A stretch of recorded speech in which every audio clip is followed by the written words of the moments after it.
Yo, got a couple new tools today. As some of you remember, my tripod broke. So I got this, it says it's a hands-free neck mount, but it also just doubles as like a table tripod, which should be ideal for me getting some better shots of me making food without it being from this dizzying overhead angle. So let's just get this thing open. And there we go. Alright, so there's going to be some slight teething problems with this while I actually work out which ways it can actually be flexed. I've noticed that the clamp only lets the camera point like one way. I can only have a film in selfie mode. But normally when I had it on the tripod, that was what I did anyway, so that I essentially had a live feed I could look straight into to know what was actually being shot. So, here's the next thing. A waffle maker.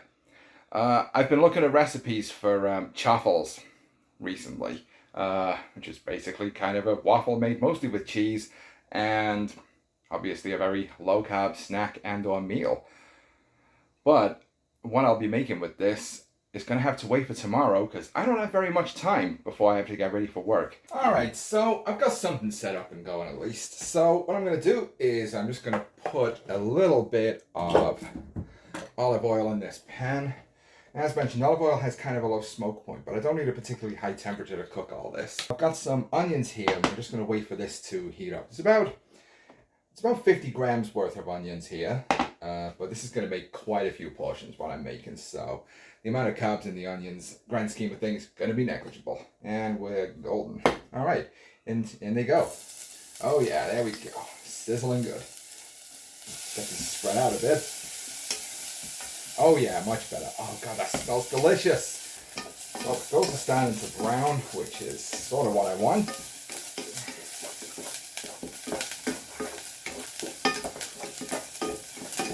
I may have slightly burned these actually. No, wait, no, they're just brown. They're not actually, well, they're how I want them at least.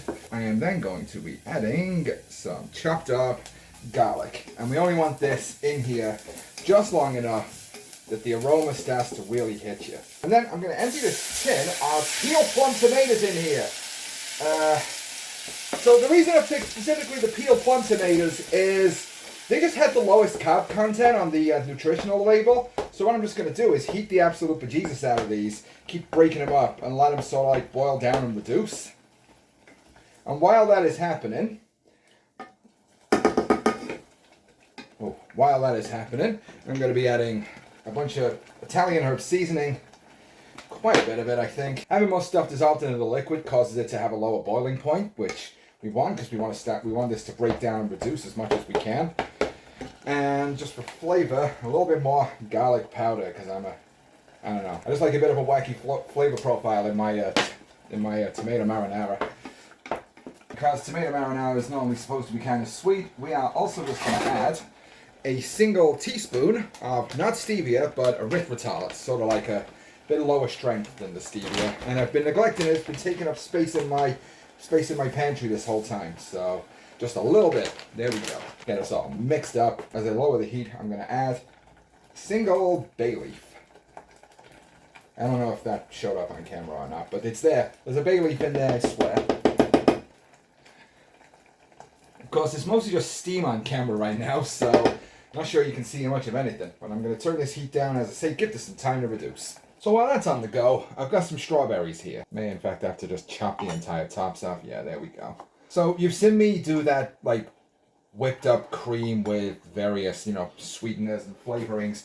Well, today I'm going to be basically making a low carb strawberry ice cream. So cut these strawberries into pieces as little as possible.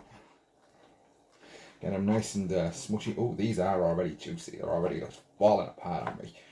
These would probably be delicious if I just snacked on them, but I'd eat too many and get my carb input too high, so I do not want that. I estimate I've got about, I forgot to weigh these, but I think I've got about 75 grams of them here, but, I suppose I could always just yeet them into a little bowl on the scales. I will probably do that. So we'll just get this on the scale real quick. Make sure it's tabbed, and got the strawberries in here. Oh, actually, okay, it's fluctuating because it's not a super firm. It's not actually a very flat surface this scale is on, but that did actually register roughly 75 grams, so not too far off. So what I will now do is put a couple teaspoons of stevia over these. And this is going to macerate them. Really bring all their fluids out. For those of you who slept through high school physics, well, high school biology, chemistry, I forget which one even taught this. Shows how much I know. This triggers a process called osmosis, in which any fluids present on one side of like a membrane will seek to be in balance with any solutes on the other side.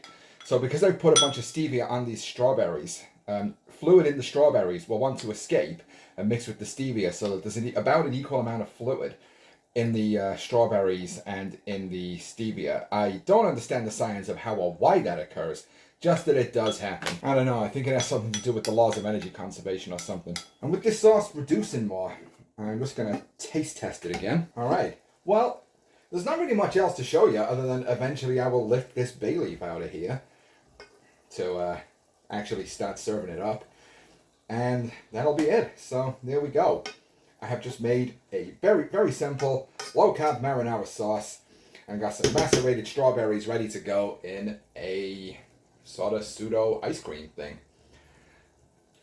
I know, not super exciting, but at least I got to test my new funny little camera stand thingy out. Anyway, I'll see you soon.